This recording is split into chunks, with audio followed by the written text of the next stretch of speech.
chapter 26. Chapter 26, verses 24, 25, and 26. He that hateth dissembleth with his lips, and layeth up deceit within him. When he speaketh fair, believe him not, for there are 7 abominations in his heart. Whoso whose hatred is covered by deceit, his wickedness shall be shown before the whole congregation. I'm going to look up that word there, dissembleth.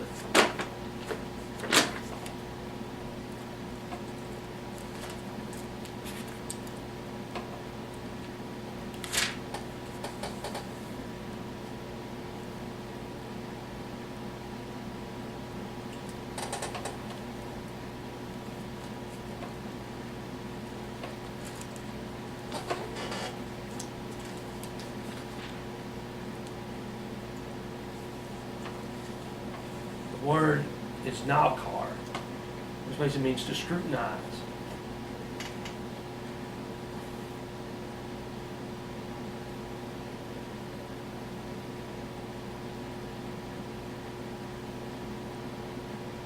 It means to scrutinize, look intently at, to acknowledge, be acquainted with, care for, respect, revere, with suspicion, to disregard, ignore, be strange toward, reject, resign, dissimulate, as if ignorant or disowning, acknowledge, strange, feign self to be another, know, take knowledge, perceive, regard. Basically like scrutiny, disregarding, ignoring,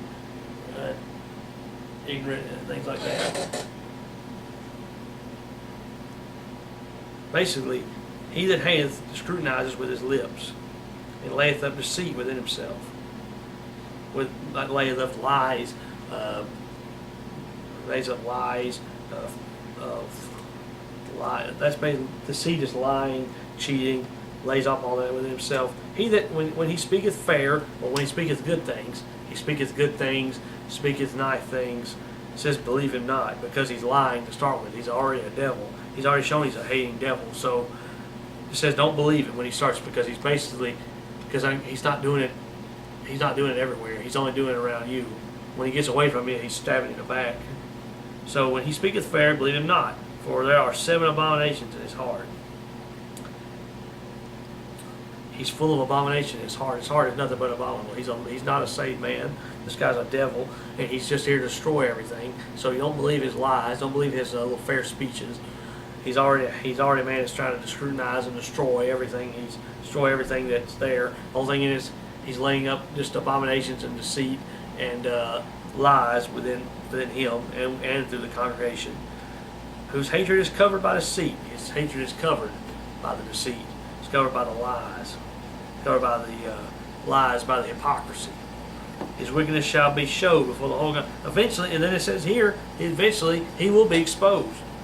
This devil will be exposed. He's concealing it, but eventually his own scrutiny, his own deceit, his wickedness, his hatred, his hypocrisies and lying will eventually expose him before everyone.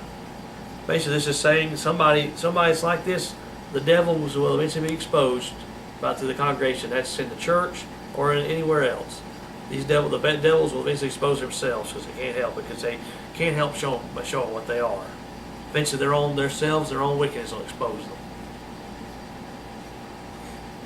That's chapter 27.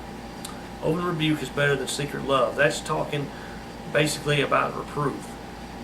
Openly reproving and rebuking somebody for what they did wrong is better than concealing it, is what it's talking about. Better than just not saying anything about it. Because if you keep it secret, it doesn't help. Keeping it secret, never say anything about somebody doing something wrong doesn't help them. That'll just encourage them to do it again. If you come up to them and just say, that's wrong, and you need to quit doing that, this is the right way. And just tell it strong. The Bible says in Titus, rebuke them sharply that they might be sound in the faith. It doesn't say keep it a secret, don't say nothing about it for their sake, that they might be sound in the faith. It doesn't say conceal the matter, that they might be sound in the faith. It says rebuke them sharply. Verse 6, faithful are the wounds of a friend, but the kisses of an enemy are deceitful. This is here is talking about a friend's rebuking you. It's calling what the friend does. It says it's calling them wounds, because it's saying the friend is rebuking whoever his friend. And he's saying and the wounds are faithful. He's not doing it because he don't like you. He's doing it because he wants to help you. He sees something wrong and he says, I'm going to have to deal with it, and he rebukes you for it, and it's faithful because he's doing it out of faith. He's doing it because he likes you and because he cares about you. He wants to help you, and he don't want you to go down the wrong path. But the enemy is appeasing you with kisses. He's appeasing you. He's telling you what you want to hear. That's deceitful. He's telling you what you want to hear. He's just telling you lies. He doesn't really care about you. He's just going to tell you what you want to hear, what makes you feel good. He says that's deceitful. They're lies, and they're just going to destroy you. That's what many preachers are like today. These preachers that won't tell you, like Joel Osteen and Billy Graham and that crowd, and the people like them, they don't say anything. That only say lies. They won't speak the truth. Won't preach the truth out of the Bible, and just say all kinds of stuff to make everybody feel good. They're kisses of an enemy, and they're deceitful. Verse 8 of chapter 27. As a bird that wandereth from her nest, so is a man that wandereth from his place.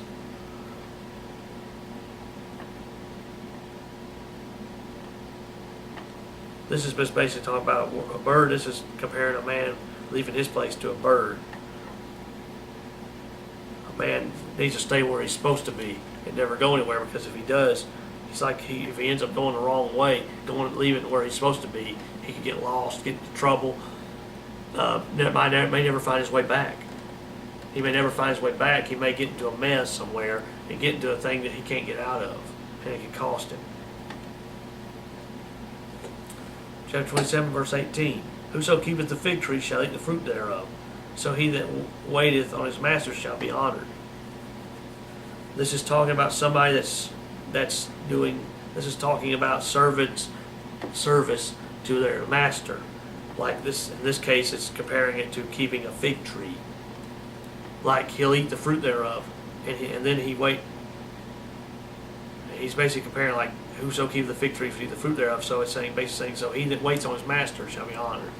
It's basically saying somebody that continues doing what the master wants, gives faithful service to his master, and does what he wants done. He's saying that kind of person will stand on. He says that person will be honored later if they continue to follow my word, continue to do what I want done.